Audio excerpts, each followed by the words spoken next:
खबर यह है कि महकमा पब्लिक हेल्थ इंजीनियरिंग गवादर में 49 करोड़ रुपए के गैर मजाजी अखराजात का इंकशाफ हुआ है। मजीद क्या इंकशाफात सामने आए हैं, जानेंगे डॉन न्यूज के नुमाइंदे अब्दुल्ला ज़हारी से। जी अब्दुल्ला।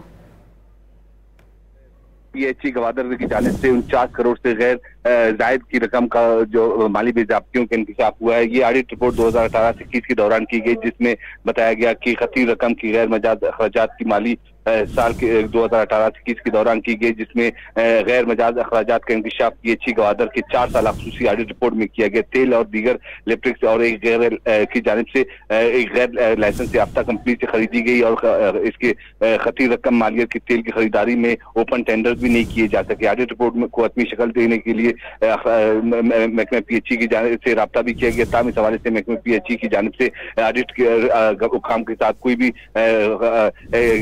ताउन नहीं किया गया, जिसके बाद हतमी तौर पर यह कहा जा रहा है कि ऑडिट रिपोर्ट में ये भी सिफारिश की गई है कि जो महकमा PHE के जो जिम्मेदारान है महकमा गवादर के जिले गवादर में जो तैनात उनके खिलाफ फौरी तौर पर कार्रवाई भी अमल में लाई जाए। जी बहुत शुक्रिया अब्दुल्ला आपका तफसीली तौर पर आगाह करने के लिए।